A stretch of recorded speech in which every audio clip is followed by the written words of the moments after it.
Caleb Downs walked into Alabama as a true freshman and led the entire team in tackles. In the Nick Saban defense, most first-year players spend half the season just learning how to line up, but Downs showed up and played like the best guy on the field from week one. The thing about him is that he didn't slowly turn into a star because he arrived on campus as a great player already. Football isn't just a hobby for Caleb Downs, it's a family business. His father Gary played running back in the NFL for 7 years with the Giants, Broncos, and Falcons, and his uncle Dre Bly was a Pro Bowl cornerback who spent 12 seasons in the league.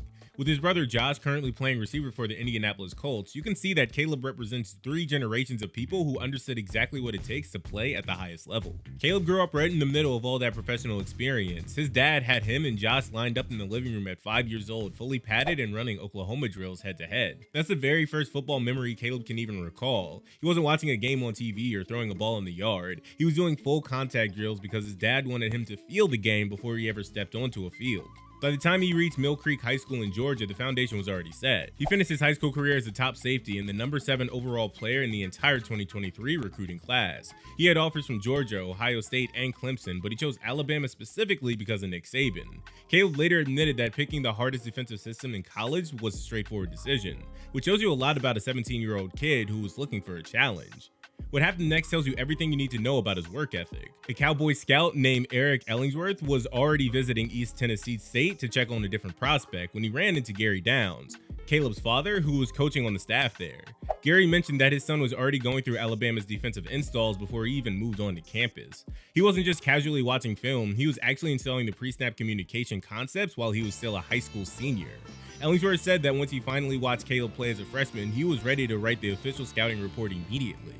The coaching staff at Alabama already described Caleb as one of the smartest defensive backs Saban had ever coached. And you gotta think about that for a second because Xavier McKinney, Micah Fitzpatrick, Pat Surtain, and Marlon Humphrey all went through the same program. That's the group Caleb is being measured against, and the people who know the program best put him as one of the very top of that list for football intelligence. He showed up at Alabama with an incredible pedigree, and then the games backed up every single word of the hype. So let's talk about what he actually did in that 1 year at Alabama because the numbers don't fully justify how absurd he actually was. Downs finished his true freshman year with 107 combined tackles, which meant he led the entire Crimson Tide roster in that category. He wasn't just the best among the freshmen or the defensive backs, but he actually topped the whole team.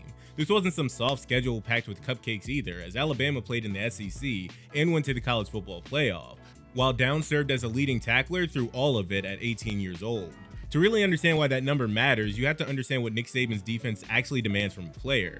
This isn't a system where you pick a spot, read one key, and react, but rather a complex web of pre-snap communication and rotating coverages. Most freshmen don't even play defense at all, and the ones that do usually get limited reps in specific situations where the risk is controlled. Caleb started every game, however, and he was the one doing the communicating and lining people up. The raw numbers of 2 interceptions, 4 pass deflections, and 1 forced fumble still undersell his impact. What the games actually showed was a player who already understood angles the way veterans do, and he constantly chopped his feet when closing in on a ball carrier so he couldn't get frozen by a juke. He would read the quarterback's eyes before the receiver even broke out onto his route, which meant he was already moving by the time the throw left the QB's hands. When he hit, it was downhill and square, with the kind of physicality you expect from an inside linebacker rather than a teenager playing his first college games as a safety. He won the SEC Defensive Freshman of the Year award that season. That trophy typically goes to the best defensive freshman in the best conference in college football, and Downs won it without any real competition. The week after Saban announced his retirement, Caleb entered the transfer portal because his position coach Travarius Robinson had already left for Georgia. The new head coach was Kalen DeBoer, who had no prior relationship with Downs and no built-in trust, and for him, that was enough to move on. He couldn't sit still through a transition period, and he wanted to be learning a new defense and training immediately instead of waiting on a coaching staff to get organized. He received 102 calls in a single day after entering the portal, and every major program in the country was trying to get him. Georgia was considered the heavy favorite given he went to high school less than an hour away from their campus, but Caleb chose Ohio State instead. He cited his relationship with secondary coach Tim Walton as a major factor. The portal moment was huge, and where he went next is what turned a great prospect into a generational one. Ohio State took him in as the number 1 overall prospect in the transfer portal, and when Caleb touched down, it looked like he'd already been playing there for 3 years. In 2024, his first season with the Buckeyes, Downs put up 82 combined tackles and 8 unit. He was a primary communicator and the guy every other player on that defense keyed off on before the snap. In 2025, he won Big Ten Defensive Player of the Year and the Jim Thorpe Award, which leaves his hand. That requires processing at a level that most safeties develop over several NFL seasons, yet he was doing it in college against Big Ten offenses running counts that most linebackers don't even fully master until their second or third year in the league. Then there's how he handles tight ends in man coverage. The big nickel role requires winning one-on-one against tight ends and slot receivers in space, and Downs does it with technique rather than just raw athleticism. He chops down on the release and attacks the hands while staying hip to hip on crossing routes. And watching him blanket a tight end looks less like a safety and more like a cornerback who happens to weigh 206 pounds. He admitted after the draft that he got bored in college because the ball wasn't coming his way and the talent wasn't always high level. That might sound like arrogance, but the game showed that offenses were genuinely scheming away from him. They would identify his alignment pre-snap and route their concepts to the other side of the field. And that's exactly what a shutdown player looks like. He just happened to be a safety. What makes all of this more impressive is the variety of defensive systems he operated in during his college career. He played for Saban at Alabama, Jen Knowles at Ohio State in 2024, and then Matt Patricia in 2025. These are three completely different systems in 3 years when teams started picking. Safety is one of the least valuable positions in the NFL draft, and that's not really a hot take because the numbers pretty much back it up. Since the year 2000, only 8 safeties have been selected in the top 10 picks. Quarterbacks, tackles, and edge rushers get taken early and often, but teams usually treat safety like a spot you fill in the second or third rounds before moving on to other needs. The few safeties who actually cracked the top 10 during that stretch were almost all physical freaks who made the value argument irrelevant. Sean Taylor stood at 6'2" and weighed 231 pounds while running like a cornerback. And LaRon Landry once clocked a 4.35 40-yard dash. Eric Berry had that same elite athleticism and played more like a linebacker than a deep safety. So teams justified those picks because the players transcended what the position normally looks like. Caleb stands at 6 foot tall and weighs 206 pounds. And since he didn't run the 40 at the combine, he lacks the wow measurements that make a GM forget what position he's drafting. This matters because spending a top 10 pick requires you to sell the choice to ownership and the head coach. Telling a room that a kid is incredibly smart and fundamentally sound is a much harder sell. Surface from an NFC scout claiming Downs had a partially torn meniscus and a potentially degenerative ACL. That kind of report doesn't even have to be accurate to do serious damage to a draft stock because it just has to exist in the conversation. Once teams see a red flag like that, a player who was a consensus top 10 talent suddenly becomes a question mark for front offices that were already looking for a reason to pass on a safety. Downs shut down those rumors directly at his pro day by stating his medical showed nothing of the sort, and Pat McAfee later confirmed through independent sources that no issues were flagged.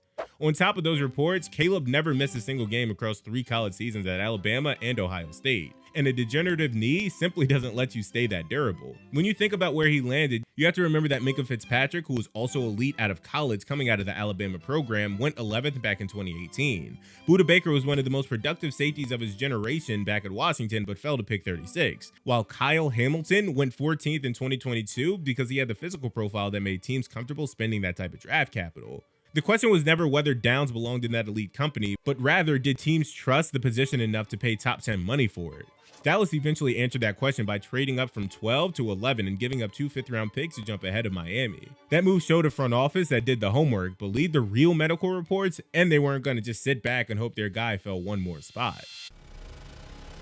Christian Parker is only 34 years old, making him the youngest defensive coordinator in Cowboys franchise history, and also the new coach for Caleb Downs. His entire coaching background is rooted in the defensive backfield, and the system he's building in Dallas focuses on versatility and disguise to make offenses wrong before the snap. It's no coincidence they drafted Downs for this specific role. Head coach Brian Schottenheimer described what Parker wants from his nickel defender by saying that the player needs to cover like a corner, tackle like a linebacker, and blitz like a safety. Do you read that job description again, you will realize that it's a perfect word-for-word match for Caleb Downs. No other player in this draft class checks all 3 boxes the way he does, which explains why Christian spent the pre-draft process taking pictures of Downs to the front office. When the Cowboys finally landed Caleb at 11, Parker told Schottenheimer he would finally buy a house after living in a hotel since January. He had been grinding film for months, and getting Caleb was the one thing that made him comfortable enough to finally put down roots in Dallas. The role that Caleb will step into is the big nickel, and we should explain what that actually looks like for a defense run by Christian Parker. In any given game, Downs might start a play in the slot, matching a tight end in man coverage, but on the very next snap, he could rotate into the box as an extra run defender. On third down, you might see him playing center field in a single high look to take away the deep middle, or he could walk up late and come off the edge on a delayed blitz. Having one player handle 4 completely different jobs means this isn't just a scheme fit, but rather a scheme built around entirely one specific player. The Cowboys allowed 31 points per game last year, which marks the worst in the NFL, and the problem was that they lacked a true communicator in the secondary.